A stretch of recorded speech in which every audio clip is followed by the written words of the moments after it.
Hello friends, this is Normal here for Technique, and in this video we're going to talk about the long-term aspects about the ASUS Zenfone 3 Max, the 5.5-inch variant.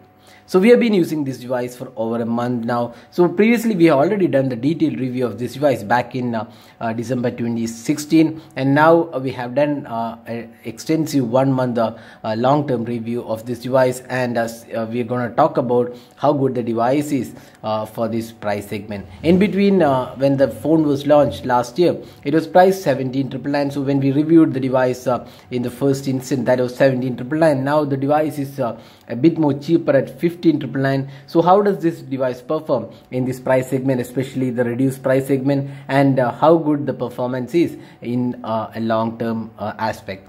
So this is the long-term review of the ASUS Zenfone 3 Max, the 5.5-inch variant. So now let's start off the review with the design and build quality. So one of the good aspects about the device, when we reviewed it the first time, we mentioned that the build quality is really superior. It's a top-notch metallic construction and it looks really premium. You can see the rear panel has this matte finish which looks really premium. The fingerprint scanner, the chamfered edges of the camera, and the laser autofocus, the dual LED flash, the premium lines, almost everything looks really premium on this device. And the fit and finish and even the power and volume keys look really good. Now the front panel has this 2.5D glass and 3 capacitive touch buttons. They are not backlit. The front panel also has this 8 megapixel front camera, then a 5.5-inch Full HD display, and also the curved edges, which adds to the beauty of this device. So overall it's a well built phone, great fit and finish. Although at times you could feel that the device is a bit slippery because of the curved edges, but overall the build quality of the device is pretty impressive, and it is built to last, because even after using for almost a month continuously, we don't see any sort of scratches or issues on the rear panel. Even the display also looks really good. So that's the design and build quality. So design and build quality is definitely impressive and built to last. Now next up, let's talk about the display. So this is a 5.5-inch IPS LCD panel. We have a 2.5D curved glass on this device. You can see this is a 2.5D curved glass, and the display quality looks quite impressive as well. You can see it's a pretty punchy display. The colors are quite good. The sharpness levels are also impressive, and the viewing angles are again not bad. The outdoor visibility is kind of average, and we would say that the display quality is definitely good. There is no Corning Gorilla Glass support on this device, so it is advisable to use a tempered glass or screen protected. We did have some minor scratches on this display. You can see some of the minor scratches here and there, but overall the display quality definitely looks good. Now next up, let's talk about the software. So the software on this device is the Zen UI, which is on top of Android 6.0 Marshmallow, while the ASUS has released the Android 7.0 update for the ASUS Zenfone 3 series. It has not yet come for the Zenfone 3 Max, and this still runs on Android 6.0 Marshmallow. So you can see the UI is quite good. It offers lots of additional features. You can see the Zen UI offers Zen Motion, additional options for themes, then easy mode, kids mode. These are some of the options included in this UI, and the UI is quite responsive. But having said that, it's not as polished as the EMUI or the MIUI in terms of the look and feel, but it definitely has some really good options included. And you can also see the custom notifications and quick toggles. Pretty good UI all around, and does the job pretty well. So if you're a person who loves a lot of customization, then Zenfone Zen UI offers tons of options. But having said that, there is also a lot of bloatware included in this UI. You can see a lot of apps are included. These are unnecessary apps which ASUS could have avoided. We have said this even in our previous review, that holds the same right now also. A lot of unnecessary and unwanted apps are included that should be avoided in the future versions. So that's the software. Now talking about the performance. So this phone runs on a Snapdragon 430 octa-core chipset, which is coupled with 4 gigs of RAM and 32 gigs of storage.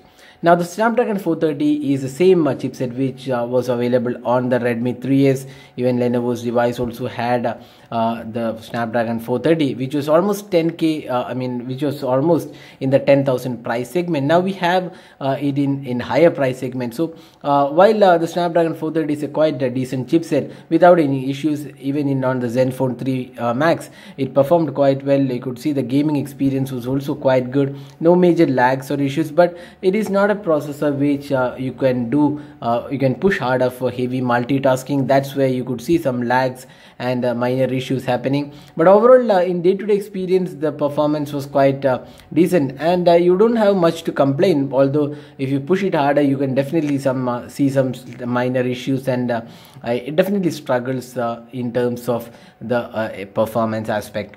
Now it has 4 gigs of RAM and 32 gigs of storage, and you can expand the storage as well. Now ASUS has released a VoLTE update. That's what ASUS confirms. It has released the VoLTE update on this device, which was not previously available. So Geo SIM cards should be compatible with this device.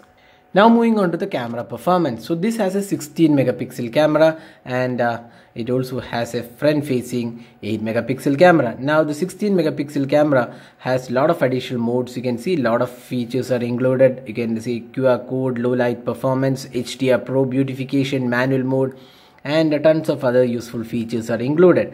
Now talking about the camera performance, that's one area we are not really impressed even after multiple updates. The camera performance is strictly average. Even with a laser autofocus, dual LED flash, and 16 megapixel camera with f-stop 2.0 aperture, the overall performance of the camera was kind of average. You can see some of the samples which you have taken. It's not really great performance all down, just an average performer in terms of the camera, and we have better processors, better camera options in this price segment, including the Honor 6X, the CoolPad Cool One, the Moto G5 Plus. All these cameras perform much better than the ASUS Zenfone 3 Max.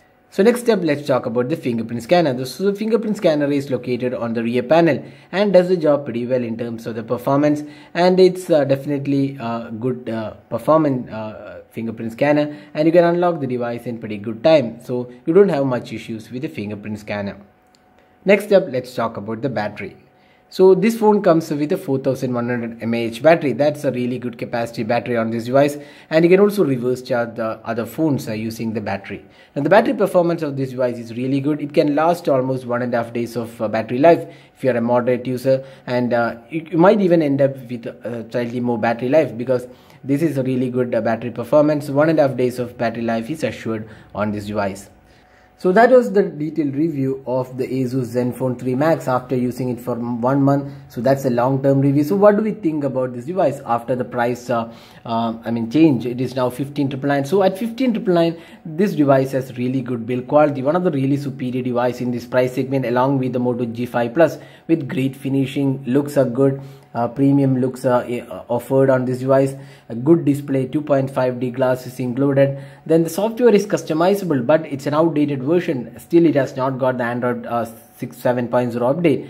And the cameras are kind of average, again no improvements whatsoever, and even the performance aspect looks quite decent overall, not an impressive performer, and the battery lives look really great.